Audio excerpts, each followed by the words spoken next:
Okay, let's dive right into this explainer. If you've been anywhere on the internet lately, you've definitely seen the viral videos. You know the ones. Humanoid robots doing perfect backflips, wearing funny hats, folding laundry, or, of course, doing fully choreographed dance routines. It's wild to watch. But today, we're going to completely separate those flashy party tricks from the actual, on-the-ground economic reality of humanoid robotics.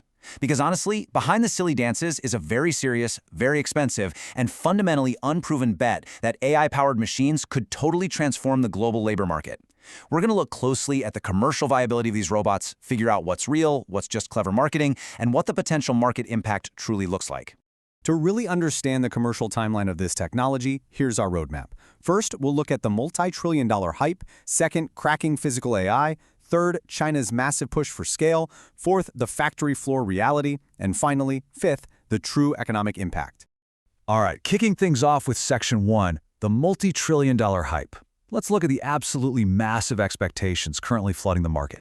$30 trillion. Let that sink in for a second. That staggering number is actually Elon Musk's annual revenue projection for Tesla's Optimus robot alone.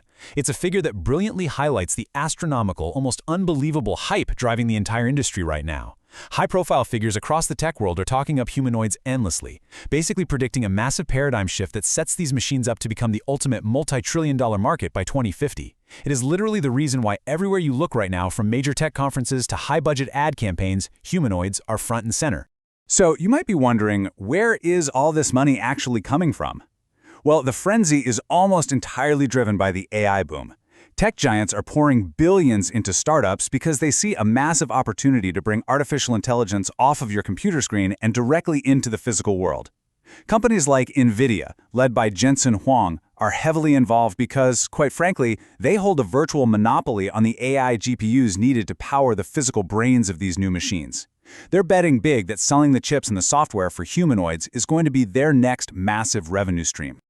But here is the crucial reality check. While viral videos and massive multi-billion-dollar valuations generate undeniable excitement, they do not automatically translate into a viable business model. Talk is cheap, right? Even when the valuations aren't. To actually rewrite the labor market and capture those trillions of dollars, the industry has to prove it can build reliable supply chains and, manufacture machines that can consistently do real, valuable work. Moving right along to Section 2, cracking physical AI. This is all about the monumental challenge of teaching a computer how to actually move. You see, there's a fundamental difference between the AI we use every day on our phones and the AI a robot needs to function. Large language models, or LLMs like ChatGPT, are what we can call book smart. They take in a string of words and simply predict the next appropriate string of words based on a massive library of text from the internet. But physical AI? That needs to be robot smart. A robot doesn't just generate text, it has to generate actual physical motion in the real world. It has to take in a continuous string of images from its cameras, process tactile forces and sensor data, and then output incredibly precise motor commands to highly expensive actuators. It is a completely different ballgame. And that brings us to a massive roadblock that robotics pioneer Professor Ken Goldberg calls the robot data gap. Look, AI learns from data. Without data, an AI system knows absolutely nothing.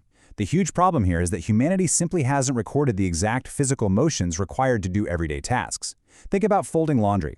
If you want an AI to do that, you need a massive amount of specific data mapping the visual of the fabric to the exact physical torque required for a mechanical finger to pick it up without squishing it or dropping it. And that vast library of physical experience, it just doesn't exist yet. To bridge this gap, robotics companies like to Startup 1X are rushing to create data libraries using a few different, pretty clever methods. First, they use simulation, these hyper-realistic virtual worlds where thousands of virtual robots can learn at scale simultaneously.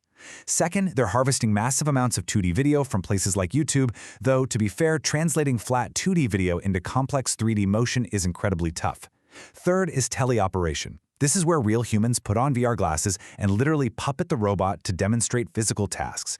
It's sort of like the world's most expensive, highest-stakes video game. But ultimately, the holy grail is step 4, the flywheel. This is where robots are put out into the real world, and as they work, they constantly collect data from their own images and motions, feeding it right back into the model so they learn and improve on the job. Which brings us to Section 3, China's push for scale. Once the AI is trained, you have to build the bodies efficiently, and that has sparked a fierce global race for manufacturing dominance. Now, this incredible $140 billion figure represents the 1 trillion yuan pledge by China in 2025 specifically to promote emerging tech. It signals something absolutely crucial. Robotics isn't just a fun experiment for the Chinese government. It is a massive strategic priority. Facing a rapidly shrinking workforce, they view humanoids as a literal economic lifeline to sustain their industrial output in the coming decades. Because of this intense government backing, there are now over 140 active humanoid companies in China. That's so many that officials have even started warning of a potential bubble. But China is dominating this space by directly replicating its highly successful electric vehicle playbook. They have completely vertically integrated supply chains, creating an incredible ecosystem for producing cheap sensors, AI chips, and batteries. Remember, in hardware, scale means better economics. By driving down the cost of components and manufacturing at lightning speed, they are positioning themselves to completely lead the world in actual humanoid deployment. All right, let's step away from the investments for a minute and hit Section 4, the factory floor reality. What actually happens when these multi-million-dollar machines get a job? 2 million. That is the estimated number of manufacturing jobs in the US alone that might go unfilled by the year 2033. To put that into perspective, that number represents the massive, theoretical commercial market for humanoid labor. If these robots can step in and safely perform routine physical tasks alongside humans, they can close a critical economic gap that traditional, single-purpose industrial robots simply cannot fill.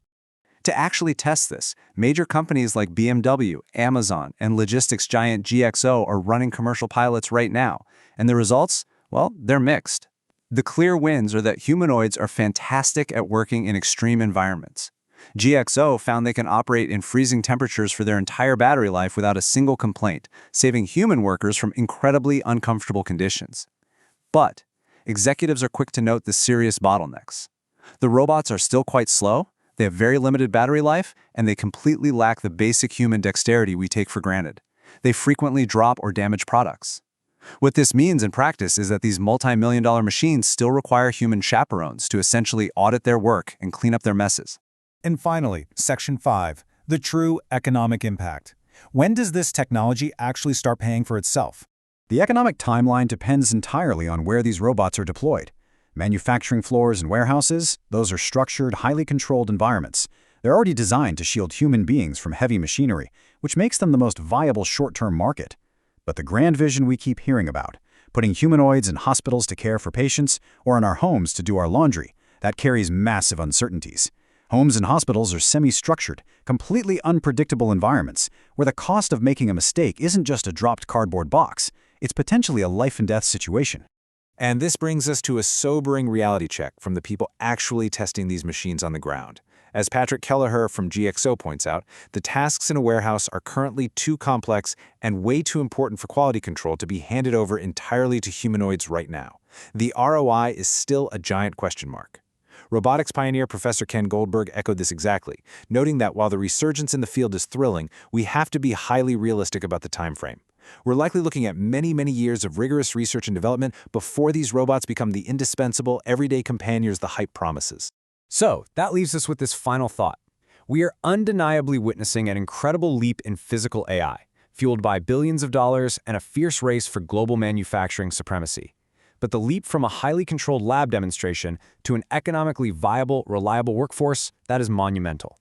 Will humanoids successfully mature to bridge our critical global labor gaps and rewrite the economy? Or will the immense challenges of battery life, basic dexterity, and real-world unpredictability relegate them to being a very expensive, technologically complex novelty?